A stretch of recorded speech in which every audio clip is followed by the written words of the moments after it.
Nachos, better with Pepsi. Well, I certainly can't eat those anymore. Hey guys, it's Dan, your host of your Dan's Reviews, and today I'm back for another video for Better Call Saul. This is my review for this week's episode of Better Call Saul Season 6 / the final season.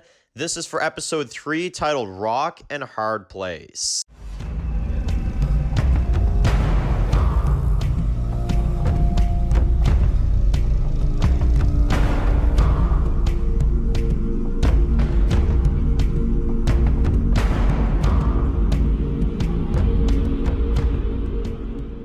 Okay guys, just going to be doing a review for today. This one's going to be doing a review for Better Call Saul. This is going to be doing my review for the newest episode of Better Call Saul. This is for Season 6, Episode 3, Rock and Hard Place.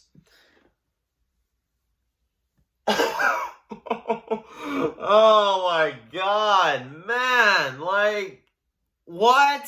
This is your third episode. Like, even Breaking Bad wasn't this serious at first. Holy frig.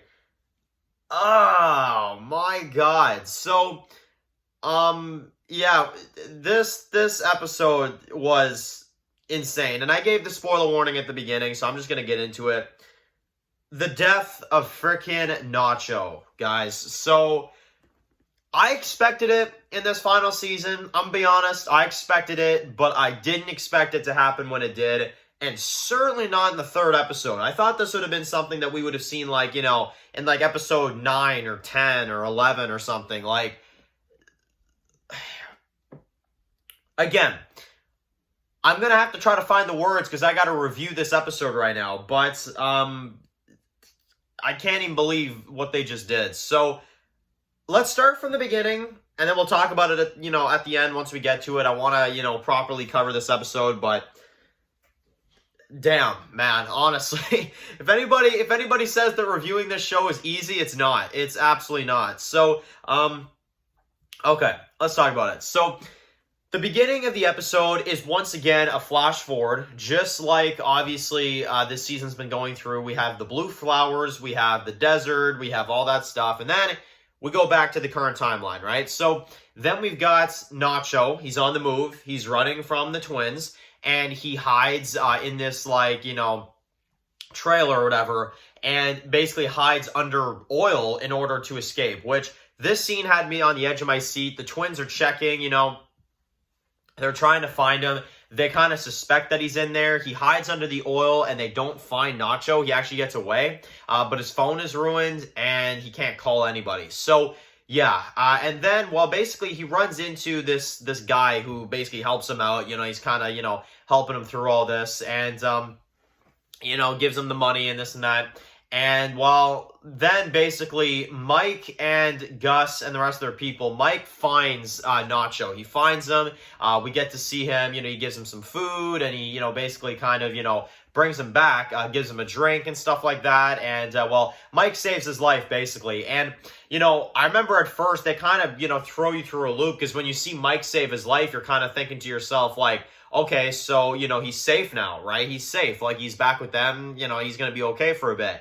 And, oh my god, man, like, that was just the beginning. So, we had some really, like, looking back on this episode and, like, some of the scenes we had, like, Nacho had a scene where he said goodbye to his father over the phone.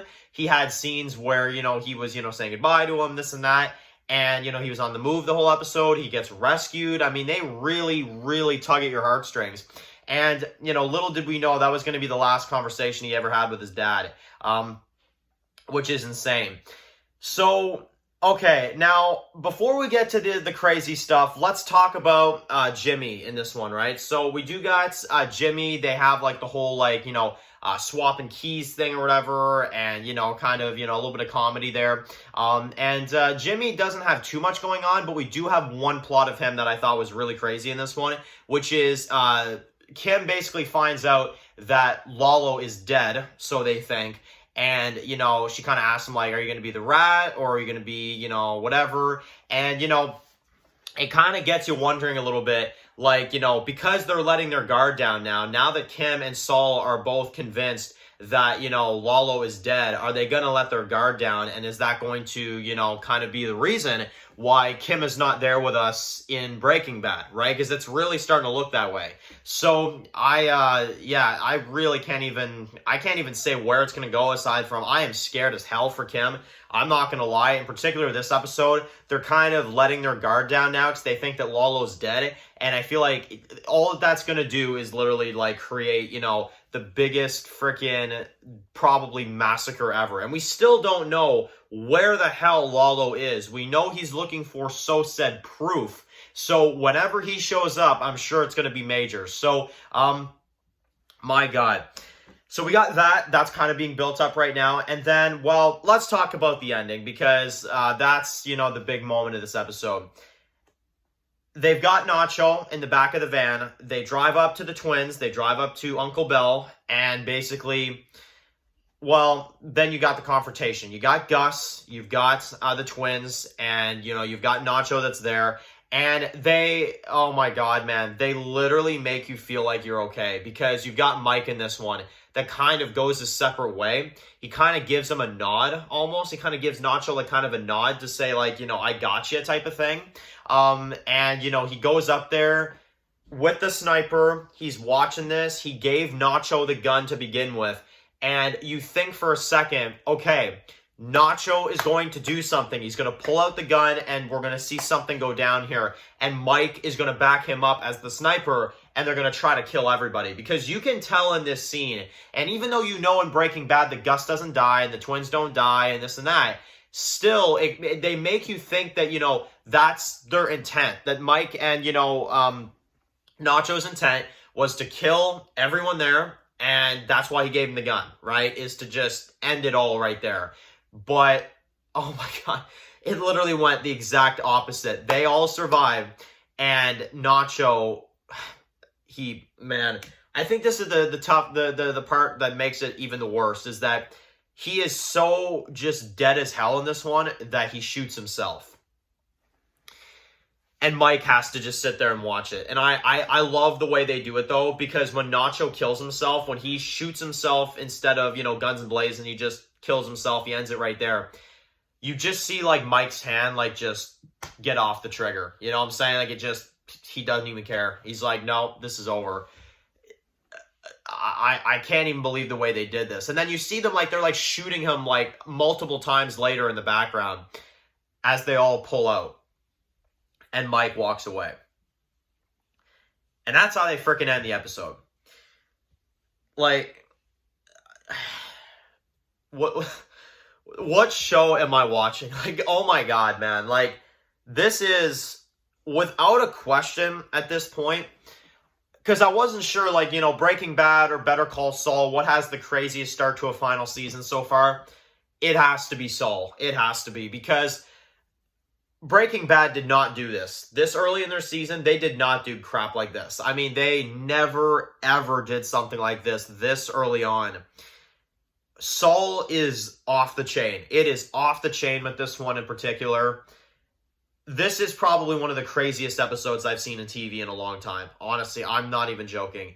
I don't know how to even process Nachos' death right now. I still don't, and it's been like almost a day since I've seen this now. I don't know how to process any of this. I am scared for Kim. I am nervous as hell for what they're about to do with, the Jimmy storyline. We know that, Walt and Jesse are announced. We know they're supposed to come in this season at some point here soon. And, Mike, what is he doing now? Now Nacho's dead. Like, how is he going to continue on, We know he stands by Gus's side, but at what cost, It's like, it's just, oh, man, what a crazy, crazy, crazy episode, man. So, I'm giving this a 10 out of 10 for damn sure. That's not even a question on this one. This episode was insane. It was crazy. It plays with your emotions. And I don't even know how else to say it aside from Better Call Saul, man. What else you got? I mean, seriously, what else do you friggin' have in store for us? So, I'm going to end this review now. Rest in peace to Nacho. Rest in peace to the guy that literally was probably the best character in this show. At least in terms of original characters, I think it's pretty safe to say he's the best one. Nacho was absolutely fantastic. The actor absolutely killed it. And honestly, it's going to be hard. It's honestly going to be hard to watch without him because I thought he had more time left. I really did. The fact he's gone and we're going to just straight up have to keep going now, I mean, I can do it because there's still great characters in this show, but oh my god, man, like, I thought that we would at least see a bit more from him. They just are not messing around this season, man. They're really not. So, let me know in the comment section below what you guys thought about this episode. A rock in a hard place. Gonna be an episode to remember for damn sure. My god, man. So, anyway, thank you all so much for watching this video. Write your comments in the comment section below. And of course, if you guys are new here, click subscribe and tune in with some of my videos for Better Call Saul. Follow Dan's Walk to Instagram, guys. And of course, I'll see you guys really soon for another video for Better Call Saul. Enjoy the rest of your day, guys, and peace out.